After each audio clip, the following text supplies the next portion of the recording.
So hey everyone, welcome back to College Dunia's MBA YouTube channel, and this is a very special video. And I think this is one of those videos where the interviewer, I don't know, I have nothing to say because we bonded so well because it took 3 weeks for just this interview, to be very honest.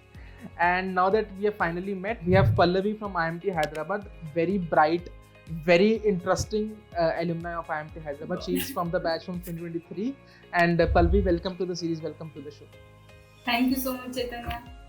Right, so to all the students, we will discuss about IMT Hyderabad comprehensively in the future 20 minutes. But we'll discuss more on the curriculum of IMT Hyderabad, the tips and tricks from the alumni herself, the expectations from IMT Hyderabad, what things to expect from IMT Hyderabad, what CAT percentile gets you convert IMT Hyderabad, and some of all those things we'll discuss it. But before we move on, Pallavi, I request you to please give us a brief profile background before you entered IMT Hyderabad. So my brief profile would be like academically it was, I would say it's fine. I mean, this kind of discussion is like a little and like in simple terms I would say like a decent CAT percentile, like go 80-90 percentile, even higher, so that is good for CAT. And other than that, academics also I would say like my profile is particularly like 90s, like that. Sure. So that's there. But also in terms of background, I'm from commerce, so just like that. Right.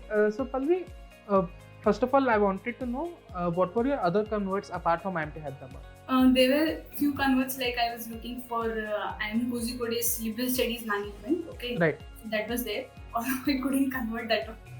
Fair. And but that's fine. But IMT Hyderabad somehow happened, and like I didn't have to look somewhere else. I'd say it that way. Right. So Pallavi, my foremost question was like there are 3 IMTs, right? IMT Ghaziabad, Hyderabad, and Nagpur in India, right? Right. And the CAT percentiles, the cutoffs of IMT Hyderabad and Nagpur are comparable in a way. So why did you choose IMT Hyderabad over IMT Nagpur? So see, I'm from Hyderabad. Oh, fair. So for me, IMT Hyderabad was like the the most best option, I would say, if I have to choose over IMT Hyderabad and Nagpur. So that was my case. But in general sense, I think to answer this question, you have to talk to someone from IMT Nagpur because a person has experience at one place and they can give you like I can't tell you exact experiences from IMT Nagpur, right? Maybe Right. I can tell you general stuff, but not the exact one. So that. Right. So Pallavi, how was the experience at IMT Hyderabad? IMT Hyderabad experience, I would say kind of roller coaster. Like you come with a certain frame of mind, then some things are some things go as per your way, some things don't go. So I would say it was a roller coaster journey for me, highs and lows both. Right. And yeah. Right. So Pallavi, now that you have finally you're placed and you are in the corporate world, right? So it's how tough was the transition from the actual study part to the corporate environment? So I wouldn't say it was very tough because you already have some sort of experience through internship. Okay. So, and if you are someone who's coming already from a work experience background, the transition wouldn't be even more tough, I would say. It should be even more seamless if you already have some work experience. But for freshers, I would say internship that you have, that kind of, if you're having a very nice internship, it kind of helps you transition into your role better. And Right. There's one more thing, like to whichever job you're placed at. So there's a lot from whatever background you're coming, there's a lot that you have to learn about the role. So you learn something from you listen something from the recruiters, you learn through the job description. But when you actually start working, there's a lot that you have to learn on the job. So that is something I would say that will define your transition, and the quicker you learn, the quicker your transition would be better. And I think this applies to many people because about the job you will learn best when you're actually on the job. Fair. And Pallavi, you mentioned that like you have to be very well versed before the interview. You have to prepare well. You have to know the job role. There are times that your job role may not coincide with the actual job you're doing in the corporate, right? But let's stick to the interview part, the preparation part, right? So how should someone prepare for the interview? Whenever there's a company that comes on campus, it comes with a certain job role. How should a particular student relate it to that job role? How should a particular student prepare for it? How should a particular student research for it? All those key aspects that are necessary for a particular interview. So I would say for placement purpose, you can in the first year, you can try if you have something in your mind. Like a lot of people are already decided that I want to go in this stream. Okay, that's fine. So if you already have decided something, so you can, the best way is if you're someone who already knows where I want to go, so you can start your research from first year. And what would that research be is you can try to, the companies that you are interested in, you can try connecting to some of the alumni there and ask them about their role and just learn from them. Okay, so that is one thing I would say will help you a lot, even in terms of interview and just understanding the role better. Like what you can expect from the actual job, even before the company comes. So this is one thing. But even if you're someone who has not made up their mind, before in the first day itself, or you're someone who will get decided later, all kinds of people. So one thing is you can use your internship experience. So whichever stream you are doing your internship in, so that will give you some sort of exposure. Particularly if you are a fresher, so maybe you will get some idea. Okay, so this kind of job I want to continue with this, or this kind of job, no, this is not for me. So that is one. You can use it as a green flag or a red flag, your internship experience, and based on that. That should give you a better idea when you enter your second year, and from then on you can start the approach that I told you for first year, which is connect whatever field you're interested in, try connecting it with your seniors on LinkedIn, okay, and understand the job role before the company comes into the campus. Okay, that is one thing I would say, kind of a groundwork. If you do, it can help. Okay, and if you have seniors on campus, that is also a good way, because they must be connected to other seniors and you'll know a lot. Okay, right. So just try connecting with people and knowing about the role. Then when you read the job description or when you sit through the PPTs of the company, so you will be able to relate better. And when someone asks you for a question, like interviewers and even in the PPT rounds, the hiring team asks like anyone has a question on this. So you will be having that knowledge to ask something which is more relevant for you before sitting for the interview. So you can basically grab the eye of the interview of the person. Right. Fair. And in my experience also, I think it is always better to build a story around your experiences, right? Even if you have a good CV, if you're not able to convey it properly to the interviewer, then I think it does not, a good CV may not work very well if you don't have a story to build around it. So experiencing is one thing, but storytelling is another art that you have to learn in the MBA. Right, Pallavi? And Pallavi, you mentioned about the streams and expectations, right? I wanted to know about the streams aspect. I think IMT Hyderabad offers 3 courses like core, finance and marketing, right? Right, core, finance, marketing, and then you have a general course.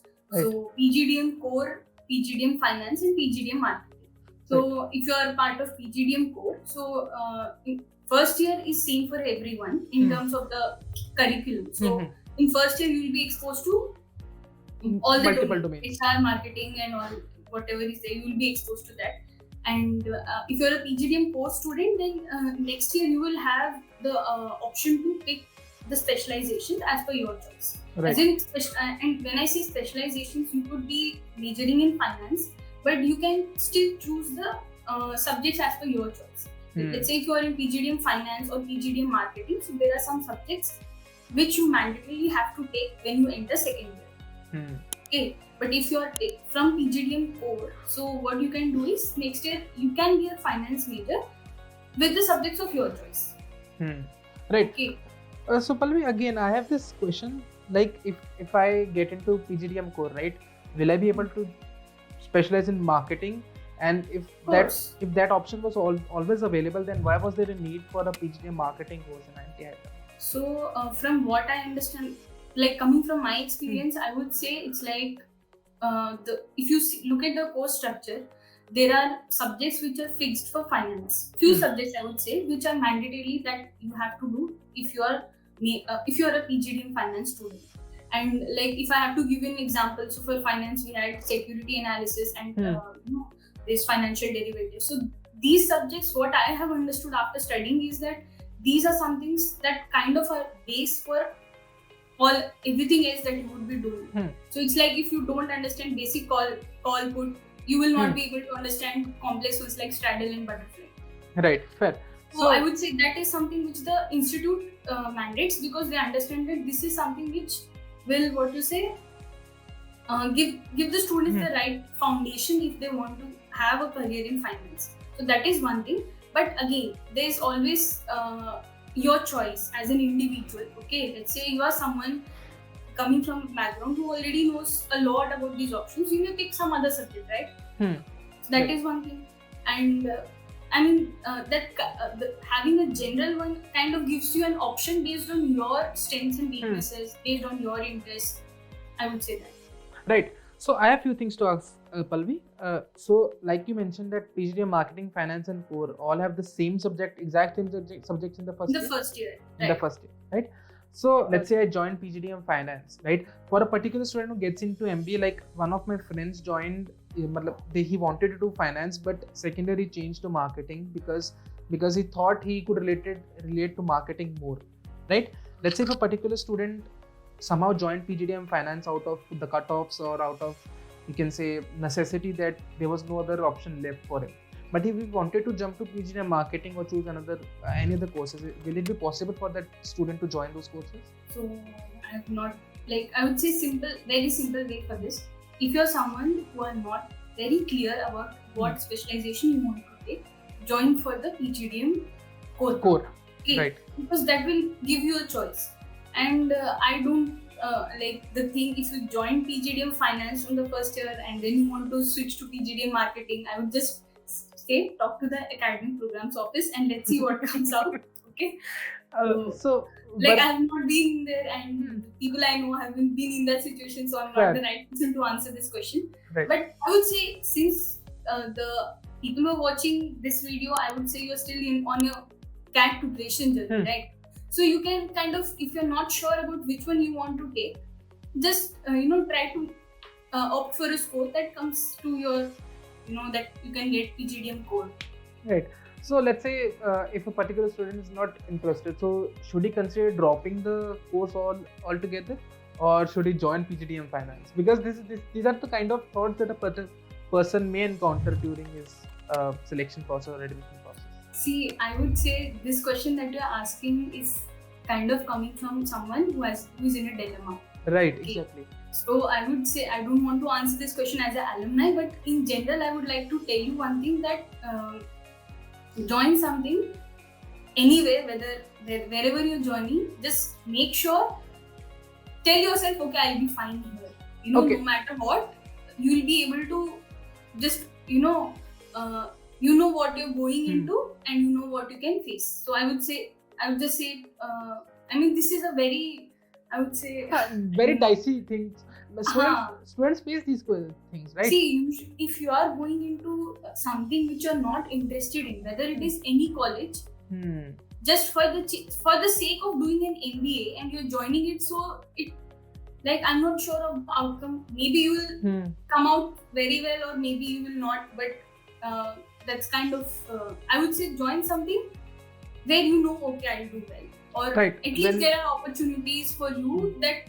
Sometimes there are opportunities, but if you are not interested in them, then you will not be able to make the most of it, I would say. Right, when you are basically 100% convinced that, okay, even if this is not up to my liking, but I can do something with my life with it.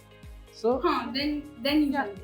Because let's say if I'm not interested in marketing, why should I take PGDM marketing? Right, exactly. Answer this question, because just for the sake of doing an MBA, that doesn't make sense, because ultimately you will be on the field doing that job, right? Right. And Pallavi, once let's say the CAT process has already been done, I want to ask two things. First of all, what is the admission process of IMT Hyderabad, and what should a student expect from IMT Hyderabad? See, admission process, I would say it's a lot like most MBA colleges have a similar process, and for IMT Hyderabad as well, you can see like the interview. You apply on the website. I think there's an SOP round also. You have to write an SOP. Right. There's SOP, and you have to appear for the interview or group discussion. Again, process could change from one batch to other. Fair. Right. So just go through the website and see how it will work for you. That is one thing. And in terms of expectations, I would say, let's say you decide to join. So I will say 2 years, and every year we'll have 3 trimesters. Okay,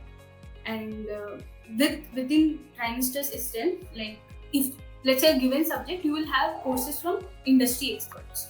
So in my personal opinion, I found this thing something like good, because if someone is a CA and is working in some big company, in some big role, and is coming and teaching you the Indian principles, so that is something that I found good. And that also gives you a chance to network to that person, let's say. And in our batch, it was like half COVID and half offline. 21-23 batch. But you'll be lucky because you'll be joining offline. Right. You can connect with the industry expert also. Like, just to know, you'll know about the industry. Anything, any questions, most of them, they are happy to take up questions. Okay, so that is one thing good. And of course, there is clubs, committees. If you join them, you have, again, joining or joining is your choice. But if you join, you will definitely, based on the club or committee, you'll have good exposure. There's management fests. Okay, so try to participate in that, because that will kind of like give you an exposure. Okay, how you can, like, management fests are like a little crazy, I would say, because there's so much happening on one day, and for that one day, it's not, everything is not done on one day. You have to prepare for it weeks in advance. Agree. Exactly. And so you have to plan what is the footfall you are expecting, and how you are going to reach out. So whatever you're good at, if you're good at handling social media, or you're good at handling finances, or maybe you're good at dealing with the suppliers or all that stuff. So you can just that kind of let's say once you leave the college, these are the memories that you will be left with. Okay, and you can always say that yes, I have I did this or something. Right. So, both from interview and personal perspective. So you can join those for exposure. There's international exchange program if you're interested. Right. So there's an IEP program at IMT Hyderabad. So did you join international exchange program? So I'm from the COVID batch, right? Half COVID, half offline. So 2021-23. So during our batch, international, I don't think you should expect something.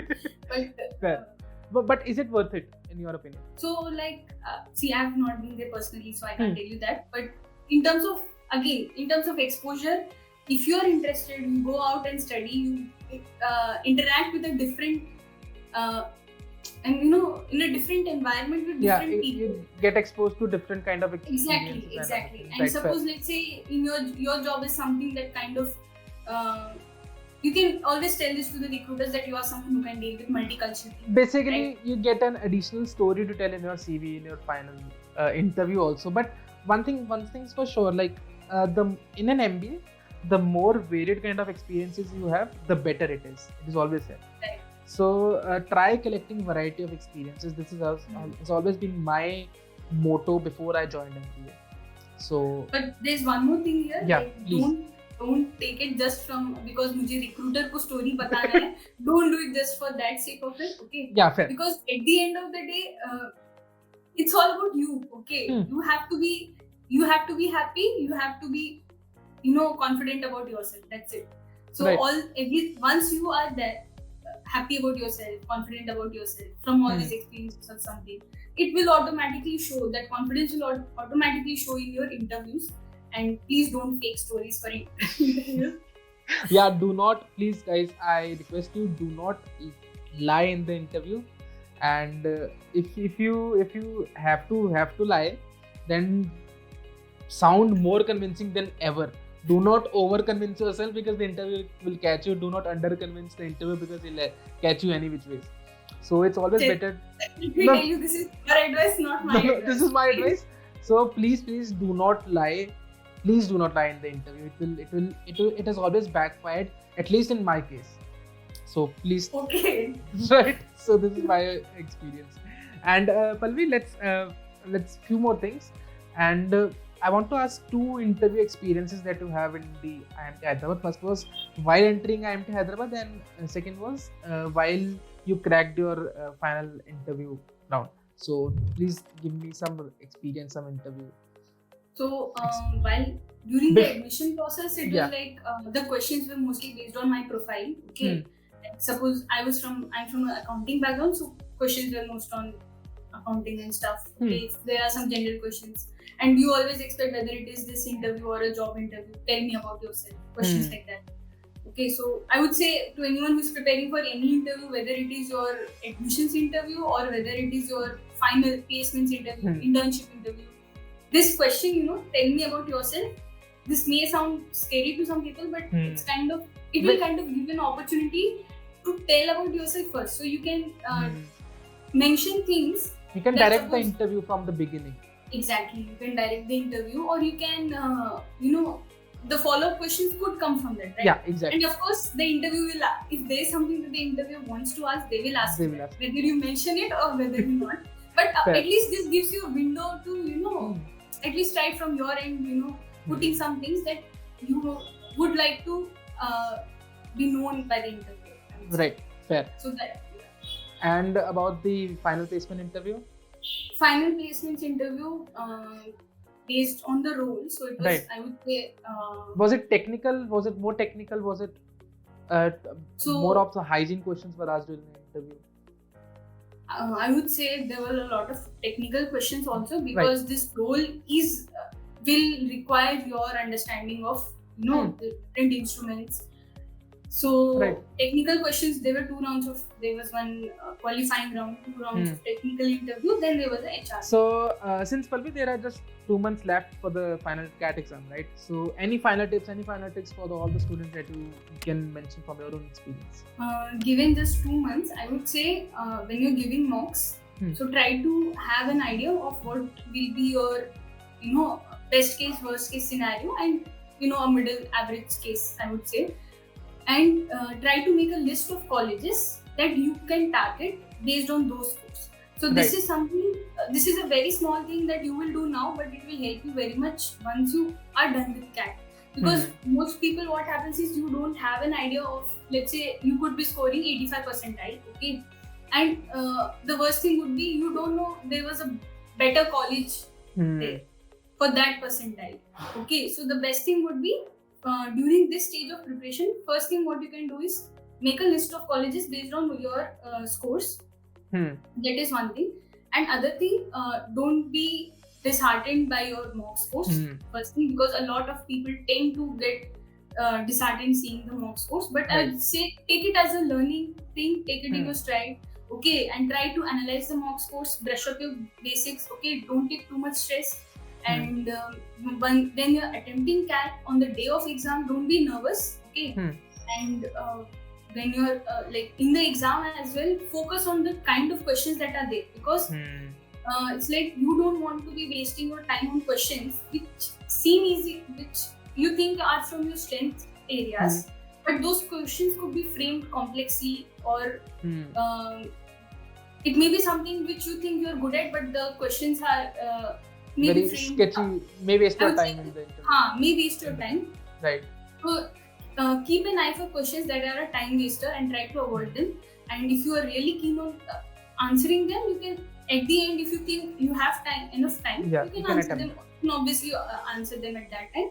And try to be on a lookout for low-hanging fruits. It's like from topics which can be both your let's say strengths and weaknesses. There could be questions which are like which would not take much time, very easy. Maybe it could be simple application of formula or just a little extension of that. Okay, so try to pick those questions. Okay, and of course when you're giving mocks right now, just know which are your strengths, which questions, which topics you're more comfortable with, and which questions you're or which topics you're not very comfortable with, and make a strategy based upon that. Okay, so CAT is not all about I'm someone who is best at this topic, so I should be answering this question. So don't do that mistake, okay? Because that is one thing. And it's also not to make you feel bad. Oh, you don't know. CAT is not mocking you that you don't know this or Okay, Fair. so it's just you know yourself very well, so you can make a strategy around that. Okay, whether it is in terms of choice of topics or choice of questions. So Right. have a good take mocks with the perspective that it will help you understand yourself better. Okay, not something for as you know to feel bad about or to feel not in Right. that sense. Okay. Fair. And so, Pallavi, like I mentioned, so let's find up our interview here only. And like Pallavi mentioned that those low little hanging fruits, please grab them, because in the final CAT exam, you will encounter these kind of questions which are very, very easy. And these are time savers in a way. There are also time wasters, but on the other hand, there are also time savers that actually help you boost your CAT percentile. So please do not miss out those. And like I said, work on your strengths and weaknesses and build a strategy for the D-Day. So without a strategy, you may not, end up scoring well in the CAT exam. So Pallavi, with that being said, I think we should wind up our interview here only. And thank you so much for sparing time for us. And to all the students, if you like the video, please like this video, share this video with your friends and spread knowledge. And subscribe to College Dunyas MBA YouTube channel. And to Pallavi, thank you so much. We'll be attaching Pallavi's LinkedIn in the description. So you can always, I think, please do not, bombard with messages to Pallavi, right? But but please do not bombard her. See, this is also on LinkedIn. And Pallavi, thank you so much again. Thank you so much. Thank you, Chaitanya.